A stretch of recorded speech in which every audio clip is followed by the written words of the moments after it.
Bem-vindo mais uma vez, que o Senhor Deus abençoe sua vida grandemente. Sou Reginaldo Pessoa e nesta oportunidade iremos comentar, refletir sobre o batismo, o segredo do batismo com o Espírito Santo e com fogo.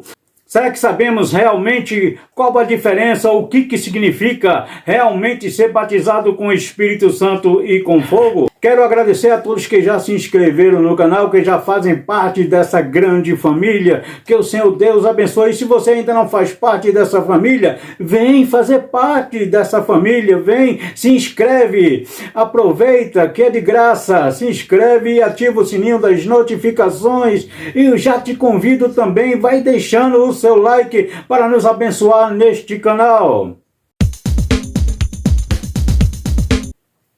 Que tem como tema o batismo com o Espírito Santo e com fogo. Mateus capítulo 3, verso 10 diz assim: Eu vos batizo com água para arrependimento, mas após mim vem aquele que é mais poderoso do que eu, cujas sandálias não sou digno de levar. Ele vos batizará com o Espírito Santo e com fogo. Nós, pentecostais, fomos ensinados que o batismo com o Espírito Santo, ou no Espírito Santo, como chamam alguns, é o transbordar. É ser revestido de poder. É o revestimento de poder. É o momento de receber e começar nos dons espirituais. Será mesmo? Essa resposta nós vamos encontrar na Bíblia e também a respeito do batismo com fogo. A atuação do Espírito Santo no Antigo Testamento. A Bíblia não menciona o batismo com o Espírito Santo no Antigo Testamento, mas ela menciona em várias partes que o Espírito de Deus se apossava de algumas pessoas e os capacitava para desenvolver capacidades ou atividades especiais e até mesmo sobrenaturais que só através do Espírito de Deus era possível desenvolver ou executar tais tarefas. Entre as pessoas que ele usou no Antigo Testamento, esporadicamente, porque não era todo o tempo, mas passava um tempo, ele usava um homem, uma mulher, ele usava uma pessoa para fazer as suas atividades. Mas nós encontramos também que o Espírito de Deus atuou na criação do universo. Em Gênesis capítulo 1 e o versículo de número 1, nós encontramos a atuação de Deus nas três pessoas da Trindade. No princípio criou Deus, Elohim, o conjunto, os céus e a terra. No versículo de número 2, nós encontramos também o Espírito de Deus explicitamente sendo mencionado. E a terra era sem forma e vazia, e havia trevas sobre a face do abismo, e o Espírito de Deus pairava sobre a face das águas. Aqui neste versículo nós encontramos explicitamente, menciona o Espírito de Deus, que pairava, ou seja, ele pairava igual uma águia sobre a face das águas. Estava planejando a recriação da terra e de todas as coisas. Em Jó, capítulo 33, o versículo 4, nós encontramos o ancião, o patriarca, dizendo: o Espírito de Deus me fez, o sopro do Todo-Poderoso me dá vida. Em Gênesis capítulo 44, 38, ele capacitou José para governar o Egito. Em Números 27 e 18, ele escolheu Josué para substituir Moisés. Em 1 Samuel, capítulo 16, versículo 13, ele ungiu a Davi para reinar sobre a nação de Israel. Em 1 Samuel 16, o verso 14, ele rejeitou a Saul e o abandonou. E então veio um espírito mau e se apossou daquele que havia sido rejeitado como rei. Em Juízes, capítulo 13 e 14, nós encontramos a história e os feitos de Sansão. Estou me referindo para que nós possamos compreender realmente a atuação, essa jornada do Espírito de Deus na história da humanidade, na história da nação que foi escolhida para ser o baluarte, para ser o atalaia de Deus e rejeitou, e também dos gentios, que foram enxertados no tronco, que é Israel, e passaram a ser co-herdeiros da aliança de Deus. Agora vamos para o batismo com o Espírito Santo no Novo Testamento, na Nova Aliança. Em Isaías 44 e 3, temos uma promessa ali, o profeta Isaías, ele profetiza claramente: derramarei o meu espírito sobre a tua posteridade e a minha bênção sobre os teus descendentes. Aqui é específico para a nação de Israel, mas encontramos também em Joel capítulo 2 e verso 28, a seguinte promessa. Em Joel capítulo 2 e o verso 28 diz: e derramarei o meu espírito sobre toda a carne. Aqui está uma palavra abrangente, sobre toda a carne. E os vossos filhos e as vossas filhas profetizarão, os vossos velhos terão sonhos, os vossos jovens terão visões. O versículo 29. Até sobre os servos e sobre as servas, naqueles dias, derramarei o meu espírito. Aqui temos uma promessa específica, que Deus, o Espírito de Deus, seria derramada sobre toda a humanidade, sobre todas as pessoas, sem distinção de povo, sem distinção de cor, sem distinção de raça, sem distinção de cultura, sem distinção alguma. Temos uma promessa específica sobre o derramamento do Espírito Santo sobre toda a carne. A atuação do Espírito Santo segundo essa promessa. Em Atos capítulo 1, nós vemos Jesus Cristo ratificando esta promessa. Vemos o Filho de Deus após a sua ressurreição, com toda segurança e convicção, dizendo mais uma vez: Jesus alerta sobre a promessa: mas recebereis poder. Aqui a palavra poder: mas receberei poder ao descer sobre vós o Espírito Santo, e sereis minhas testemunhas, tanto em Jerusalém, como em toda a Judéia e Samaria, e até os confins da terra. Encontramos aqui uma alusão a 4 lugares, totalizando sobre toda a carne, começando por Jerusalém, depois Judeia, em seguida Samaria, e depois de tudo isso, até os confins da terra. Essa promessa de Deus, que Ele derramaria do seu Espírito sobre toda a carne. Encontramos o cumprimento desta promessa em Atos capítulo 2. Em Atos capítulo 2, verso 1 até o versículo 6, nós encontramos o cumprimento fiel desta promessa. Nos diz a palavra de Deus: cumprindo-se o dia de Pentecostes, estavam todos reunidos no mesmo lugar.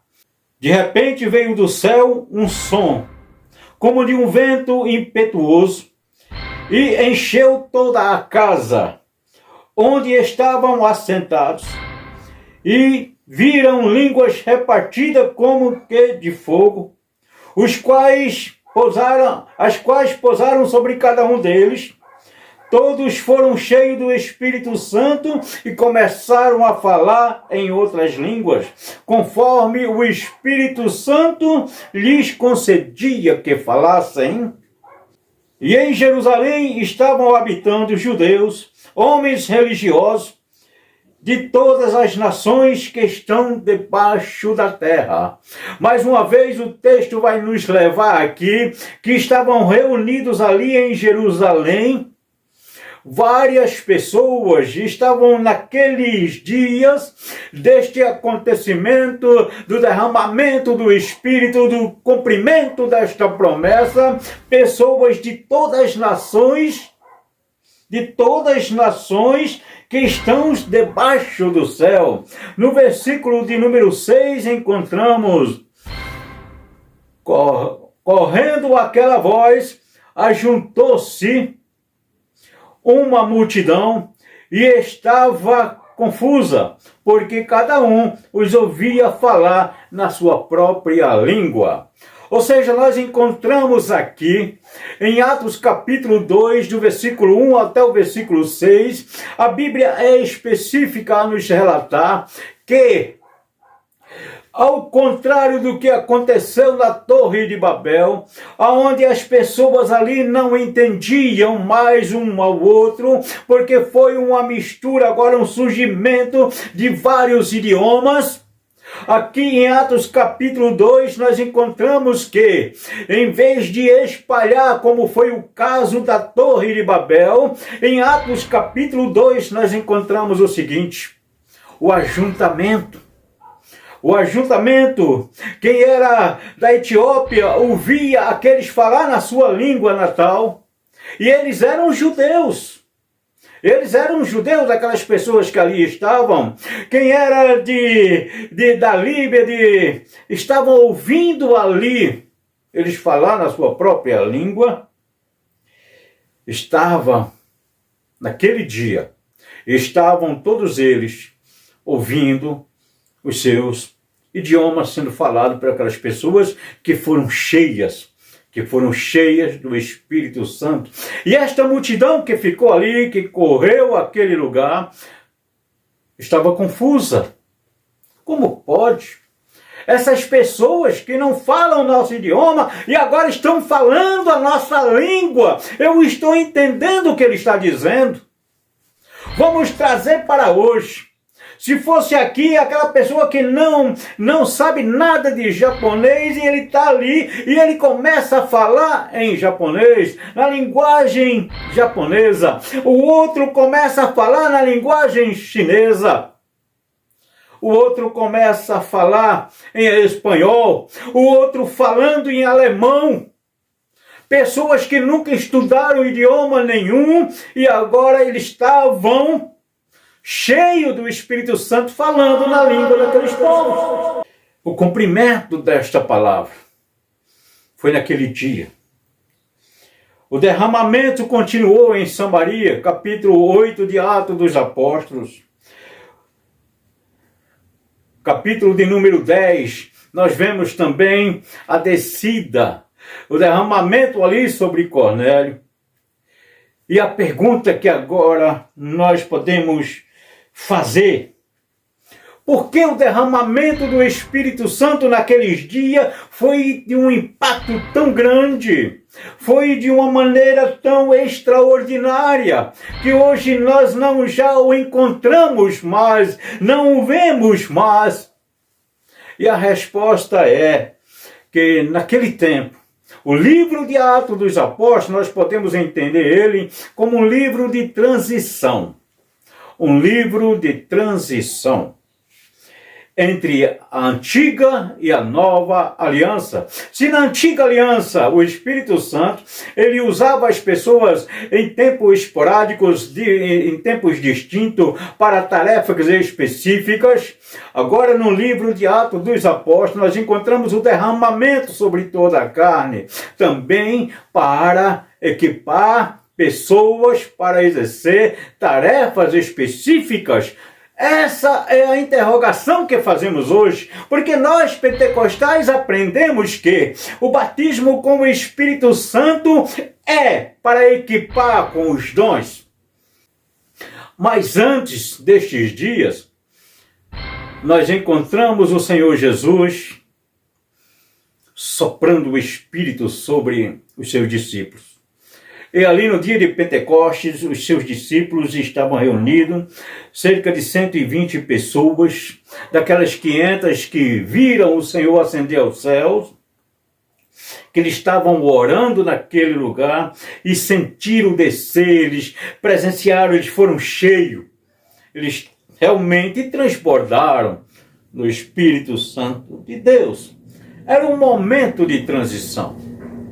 Hoje o batismo com o Espírito Santo, segundo a Escritura Sagrada, em lugar nenhum eu vou encontrar dizendo que é para equipar com os dons. Lamento decepcionar os meus irmãos pentecostais. A você que tem uma visão pentecostal, que está... Eu sou pentecostal, mas a Bíblia me passa essa visão totalmente pentecostal. Essa é a visão pentecostal bíblica. Nenhuma denominação pode reivindicar nada diferente do que está escrito na Bíblia Sagrada. O batismo com fogo. É que pessoas são cheias e elas sentem o fogo de Deus, o fogo maravilhoso. O batismo com fogo. Se nós lermos um texto, um versículo da Bíblia fora de seu contexto, nós iremos errar o alvo. Nós iremos interpretar toda a Bíblia erroneamente. Nós iremos interpretar o texto sagrado de uma maneira totalmente desconexa com a realidade. Em Mateus capítulo 3, versículo 5 até o 12, nos diz assim a palavra de Deus. Iam ter com ele Jerusalém, toda a Judeia e toda a região circunvizinha ao Jordão, confessando os seus pecados. Eram batizados por ele no Rio Jordão. Agora o versículo 7.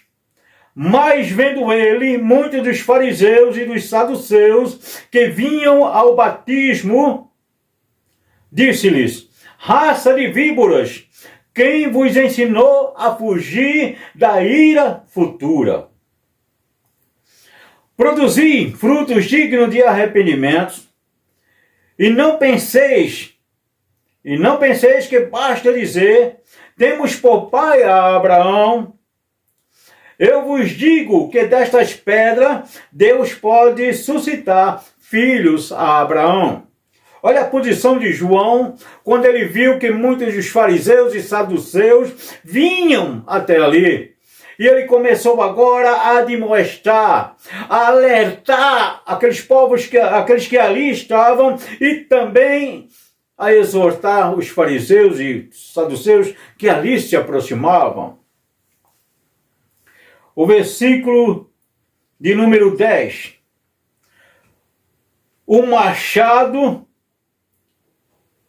já está posto à raiz das árvores. Esse aqui eu vou ler devagar. O machado já está posto à raiz das árvores, e toda árvore que não produz bom fruto será cortada e lançada ao fogo.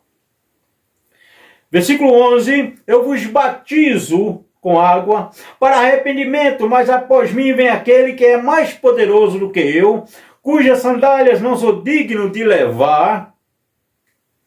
Ele vos batizará com o Espírito Santo e com fogo. Ele vos batizará com o Espírito Santo e com fogo. Na sua mão, versículo 12, ele tem a pá e limpará a sua eira, recolhendo o trigo no seu celeiro e queimando a palha com fogo que nunca se apagará. Esse texto nós encontramos também em Lucas. Marcos, capítulo 1 e verso 8, apenas vai nos dizer: eu em verdade vos batizo com água, mas ele vos batizará com o Espírito Santo. Marcos omite que ele vai batizar com fogo também. Em João capítulo 1, verso 33, diz assim: eu não o conhecia, mas o que me mandou batizar com água me disse: aquele sobre quem vires descer e permanecer o Espírito, esse é o que batiza com o Espírito Santo. Essa palavra permanecer nos diz muito. Nós vemos aqui um segredo, que o batismo com o Espírito Santo, na hora que a pessoa crê, na hora que a pessoa recebe a transformação que ela decide: agora eu quero mudar a minha vida, a minha fé, agora eu creio em Cristo. No momento que ela tem um encontro com Jesus Cristo, o Espírito de Deus já habita, vem para habitar nesta pessoa. Independentemente do lugar, independentemente da cultura, independentemente da raça, independentemente da cor, independentemente da idade, mas quando a consciência e o arrependimento, porque a Bíblia diz que a fé vem pelo ouvir, e o ouvir da palavra de Deus, e é o Espírito Santo que convence o pecador. Então, o Espírito Santo, no momento que a pessoa passa a crer e decide: a partir de agora, Jesus é o Senhor da minha vida, ele passa a ser tabernáculo de Deus. E o Espírito Santo vem habitar nele. Agora, o batismo com fogo é o batismo para ser lançado no fogo, porque a palavra batizar tem um significado no grego de lançar, de mergulhar, de imergir. Então, o batismo é ser lançado no fogo. O batismo com fogo é o batismo para condenação. E a gente encontra, às vezes, tantas pessoas que não são ensinadas e não têm conhecimento, pedindo para ser batizado com fogo. Querido, o batismo com o Espírito Santo é para todos, diz a Bíblia. O apóstolo Paulo, em 1 Coríntios capítulo 12, verso 13, ele vai juntar ali e dizer que todos nós fomos batizados em um único Espírito, um. Ele não falou ele fala um, porque ele está falando da unidade do corpo de Cristo. E aqui nós encontramos o seguinte: a unidade do corpo de Cristo, quando ele ensina ali que nós todos fomos batizados em um único Espírito para formar um só corpo. O Espírito Santo, ele usa aquele que ele quer.